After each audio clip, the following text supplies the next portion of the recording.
If you had an extra £100, what would you do with it? Most people either spend it or let it sit in a savings account, earning next to nothing. But that money could actually be working for you. I've spent almost 9 years in finance and I've been investing for even longer. If I was starting investing from scratch today, here's exactly how I think about investing step by step. This is a beginner-friendly video on why you should get started with investing, and I've broken it down into 5 steps. So why should you invest? Take this £10 note. On paper it says £10 and the value won't suddenly change overnight. You won't wake up tomorrow to find it's somehow £9 and not the £10 that I have in my hand. And that's one of the biggest benefits of cash. It stays the same. This makes cash great for paying bills, covering your day-to-day expenses, and saving for short-term goals. But here's the thing, even though the number stays the same, what you can buy with that £10 changes over time. Back in 2010, that same £10 would buy roughly what £15 does today, according to the Bank of England's official calculator. And this loss of value is known as inflation,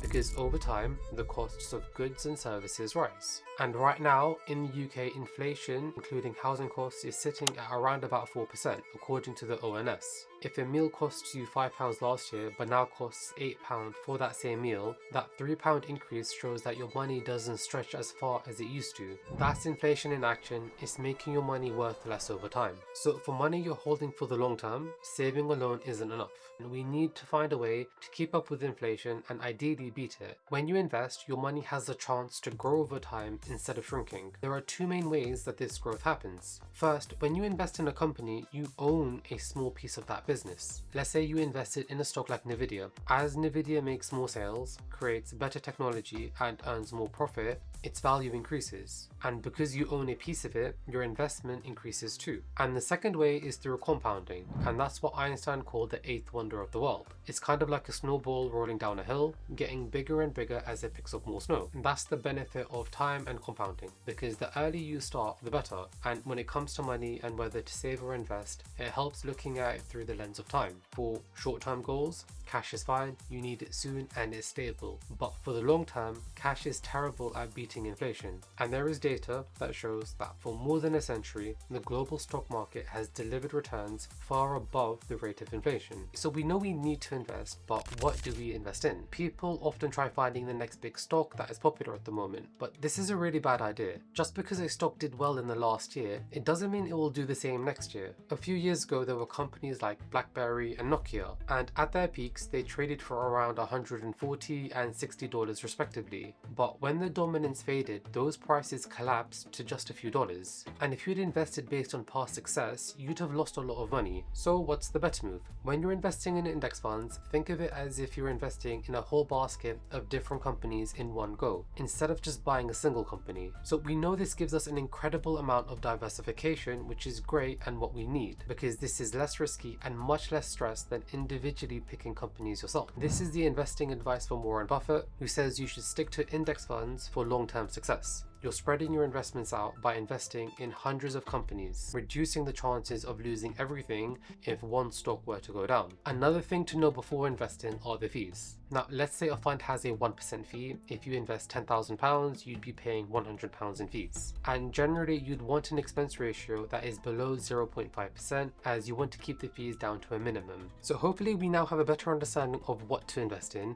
The next step is when you should start investing. Now, it's a question I get asked all the time, and there's a really simple checklist that you need to follow. And if you meet these requirements, it means you're ready to start investing. The first one is, do you have any high interest debt over 7%? Because if you do, you need to focus on eliminating that debt. The stock market on average has a return over the long run of around 10%. So if you're paying say 15% in interest on debt, paying off that interest and debt is a guaranteed return, because you won't be wasting any more money. High interest acts like a leaky bucket for your finances. If you're putting fuel into your car but your tank has a hole, there's no point filling up your car until you fix the hole. Instead of putting your money into the stock market, you want to pay off the debt you already have, because gains compound but debt compounds too. And the second question on this checklist is that, do you have 3 to 6 months worth of an emergency fund? An emergency fund is like a safety net in case life gives you unexpected expenses.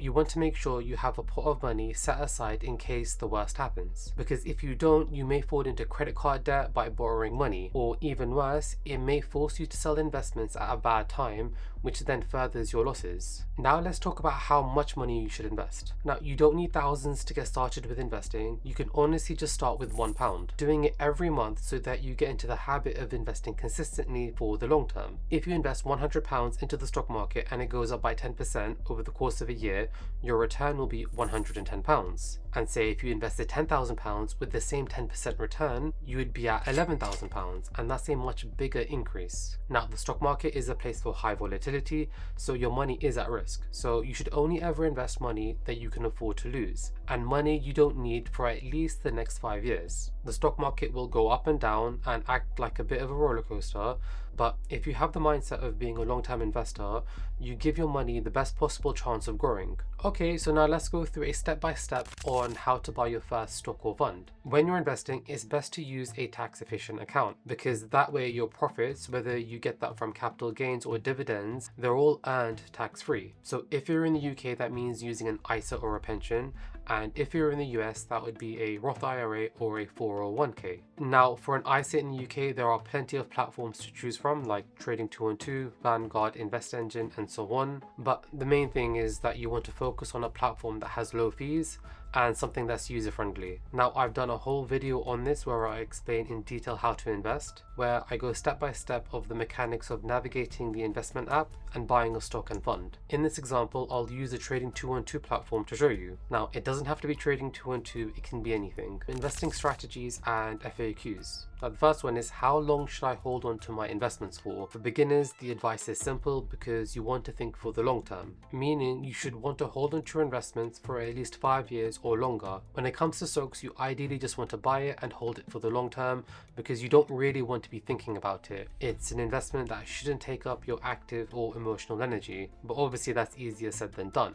And every month you should have an automation process where when you get paid, you automatically invest a portion of it into your investments. This is known as dollar cost averaging, where you invest every month without thinking about it. Sometimes you'll buy when the stock market prices are high, and sometimes you'll buy it when it's low. But over a long-term time horizon, this eventually balances out, and sometimes you'll see your investments drop, and what you don't want to do is panic and sell. And if you look at the general trajectory of the market, you'll see it dips throughout history, but an overall gradual increase. So long as you hold on to your investments, don't sell, and just ignore all the noise. Don't let the ups and downs affect you, because as we can see, we know this is a long-term game, and you'll need to ride it out. And remember, you haven't lost or gained anything until you sell. It's all just numbers on a screen, and nothing is locked in until you sell. And take this chart by JP Morgan. Studies have even shown that if you've missed just the 10 best days in the market, your investment returns could have been cut in half. So a general rule is that time in the market beats timing the market.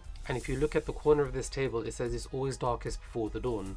7 of the 10 best days occurred within 15 days of the worst 10 days.